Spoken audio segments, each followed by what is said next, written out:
15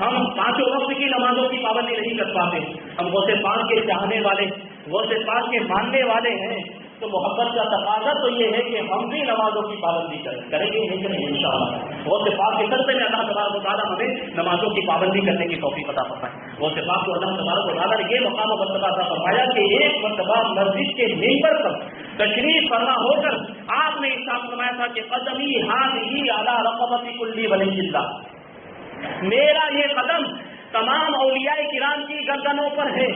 اس وقت جتنے بھی اولیاء کرام آپ کی خانقاہ میں موجود تھے، سب نے اپنی گردنوں کو جھکا دیا کہ ہماری بھی گردن پہ، ہماری بھی گردن پہ۔ غریب نواز رضی اللہ تعالیٰ عنہ خراسان کے پہاڑوں میں عبادت کر رہے تھے، آپ نے بھی اپنے کشف کے ذریعے سے غوث پاک کے اس ارشاد کو سن لیا کہ غوث پاک نے آج منبر پر کھڑے ہو کر یہ ارشاد فرمایا ہے کہ میرا یہ قدم تمام اولیاء کرام کی گردنوں پر ہے۔ تو غریب نواز نے وہیں پر اپنی گردن کو جھکا دیا اور عرض کرتے ہیں کہ بل علی عینی و راسی، کہ صرف میری گردن پر ہی نہیں، میری آنکھوں پر بھی آپ کا قدم ہے، میرے سر پر بھی آپ کا قدم ہے۔ مفتی اعظم یہ ارشاد فرماتے ہیں کہ یہ دل یہ جگر ہے، یہ آنکھیں یہ سر ہے، یہ دل یہ جگر ہے، یہ آنکھیں یہ سر ہے، جہاں چاہو رکھو قدم غوث اعظم۔ یہ شان و شوکت غوث پاک رضی اللہ تعالیٰ عنہ کو اللہ تبارک و تعالیٰ نے عطا فرمائی۔ آپ کے بڑے مناظرے بھی ہوا کرتے تھے عیسائیوں کے ساتھ، یہودیوں کے ساتھ۔ ایک واقعہ عرض کرنے کے بعد اپنی بات کو ختم کر دوں۔ ایک مرتبہ ایک عیسائی آپ کی مجلس میں آیا، مجلس میں آنے کے بعد آپ کے وعظ میں بیٹھ گیا۔ وعظ ختم ہونے کے بعد کہنے لگا کہ حضرت عیسیٰ علیہ السلام یہ محمد صلی اللہ علیہ وسلم سے زیادہ فضیلت رکھتے ہیں معاذ اللہ۔ تو غوث پاک رضی اللہ تعالیٰ نے عیسیٰ میں کیوں ایسا کہتے ہو؟ تو وہ کہنے لگا کہ حضرت عیسیٰ علیہ السلام کو اللہ تبارک و تعالیٰ نے ایک معجزہ ایسا عطا کیا تھا کہ آپ مردوں کو زندہ کر دیا کرتے تھے، حضرت عیسیٰ علیہ السلام۔ اور محمد صلی اللہ علیہ وسلم کا ایسا کوئی معجزہ مشہور نہیں کہ جس میں مردوں کو زندہ کرنے کا ذکر ہو، جس میں حضور نے مردوں کو زندہ کیا ہو۔ اب آپ بول جائیں، غوث پاک رضی اللہ تعالیٰ عنہ نے اس کے بہت سے دلائل دیے، علم کی روشنی میں اس کو ثابت کرنے کی کوشش کی۔ ارشاد فرمایا کہ یہ جو معجزہ انبیاء کرام کا ہوتا ہے یہ فضیلت کی دلیل نہیں ہے، یہ تو ان کی نبوت کی نشانی ہوتی۔ ہمارے آقا کو اللہ تبارک و تعالیٰ نے تمام انبیاء کرام پر درج و بلند فرمایا ہے، درج و بلندی عطا فرمائی، لیکن وہ عیسائی مان ہی نہیں رہا۔ آخرکار آپ کو جلال آ گیا۔ وہ سب ارشاد فرماتے ہیں کہ کیا بغداد میں تمہارا کوئی عزیز، تمہارا کوئی رشتے دار یہاں پر دفن ہے؟ تو کہنے لگا کہ ہاں، میرے باپ کی قبر بغداد کے اندر موجود ہے، میرے باپ کو یہاں دفن کیا گیا۔ وہ سب کہتے ہیں مجھے اس کی قبر کے پاس لے کر جاؤ۔ اس کو تعجب ہوا کہ میرے سوال کچھ اور کیا اور غوث پاک کچھ اور ارشاد فرما رہے ہیں، لیکن آخرکار وہ لے گیا غوث پاک کو اپنے باپ کی قبر کے پاس، اور غوث پاک نے ارشاد فرمایا کہ کیا تم چاہتا ہے کہ اپنے باپ سے گفتگو کرے؟ اسے تعجب ہوا۔ غوث پاک رضی اللہ تعالیٰ عنہ اس کے باپ کی قبر کے پاس پہنچتے ہیں اور ارشاد فرماتے ہیں کہ حضرت عیسیٰ علیہ السلام قم بإذن اللہ کہہ کر مردوں کو زندہ کر دیتے تھے، میں بھی قم بإذن اللہ کہہ کے تیرے باپ کو بھی زندہ کیے دیتا ہوں۔ ارشاد فرمایا ٹھوکر مار کر اس کی قبر پر قم بإذن اللہ، اللہ کے حکم سے کھڑا ہو جا زندہ ہو کر۔ جیسے ہی غوث پاک رضی اللہ تعالیٰ نے ارشاد فرمایا اس کی قبر جو ہے وہ شق ہو گئی، اس کی قبر پھٹ گئی، اور وہ کیا دیکھتا ہے وہ عیسائی کہ اس کا باپ قبر کے تابوت کے اندر زندہ موجود ہے، اور اس کے باپ سے غوث پاک رضی اللہ تعالیٰ ارشاد فرماتے کہ کر اب اپنے باپ سے گفتگو کر کہ دیکھ میں نے تیرے باپ کو، مردہ باپ کو زندہ کر دیا جو کئی سالوں سے اس قبر کے اندر مدفون تھا۔ اور یاد رکھ ہم حضرت عیسیٰ علیہ السلام کی نبوت کو مانتے ہیں، ہمارا ان کی رسالت پر ایمان ہے، لیکن حضور کے دین کے بعد آ جانے کے بعد اب کسی دوسرے مذہب پر عمل کرنا جائز نہیں ہے۔ تم اعتراض کر رہے تھے کہ میرے آقا کا ایسا کوئی معجزہ نہیں ہے جس میں مردوں کو زندہ کرنے کا ذکر ہو۔ تم دیکھ لو کہ آقا کا یہ ادنا سا غلام مردوں کو زندہ کر دیتا ہے، تو میرے آقا میں یہ پاور اور یہ طاقت کیوں نہیں ہوگی کہ وہ بھی مردوں کو زندہ کر دیں؟ وہ عیسائی اس نے جب دیکھا تو فوراً غوث پاک کے قدموں میں گر کر کلمہ پڑھ کے دائرہ اسلام میں داخل ہو۔ یہ جان اور یہ مقام و مرتبہ ہمارے غوث پاک کو اللہ نے عطا فرمایا۔ اللہ کا بے پناہ شکر و احسان ہے کہ ہمیں غوث پاک سے محبت کرنے والا بنایا ہے، اولیاء کرام سے محبت کرنے والا بنایا ہے، لیکن اولیاء کرام سے محبت ایسی ہونی چاہیے کہ ہم ان کے بتائے ہوئے راستے پر چلنے کی کوشش کریں۔ ان کے نقش قدم پر چلنے کی کوشش کریں، کیونکہ حقیقی محبت یہی ہے کہ انسان کسی سے محبت کرتا ہے تو اس کی عادتوں کو اپنا لیتا ہے، اس کے طور طریقوں کو اپنا لیتا ہے، ہمیشہ اسے راضی کرنے کی کوشش کرتا ہے، کبھی اسے ناراض کرنے کا خیال اس کے ذہن میں نہیں آتا۔ تو اگر ہم غوث پاک سے محبت کرتے ہیں تو غوث پاک کی عادتوں کو اپنائیں، ان کی زندگی کے مطابق اپنی زندگی کو بنانے کی کوشش کریں، نمازوں کی پابندی کریں، گناہوں سے بچیں اور نیکیاں کریں، تو اللہ تبارک و تعالیٰ دنیا میں بھی کامیابی عطا فرمائے گا اور آخرت میں بھی کامیابی عطا فرمائے گا۔ اللہ تبارک و تعالیٰ کی بارگاہ میں دعا ہے کہ ہمیں اولیاء کرام کے نقش قدم پر اور خاص طور پر غوث پاک رضی اللہ تعالیٰ عنہ کے نقش قدم پر چلنے کی توفیق عطا فرمائے، اولیاء کرام سے محبت کرنے کی توفیق عطا فرمائے، اور اپنی نسلوں تک بھی اولیاء کرام کی محبت کو منتقل کرنے کی توفیق عطا فرمائے۔ وما علینا الا البلاغ۔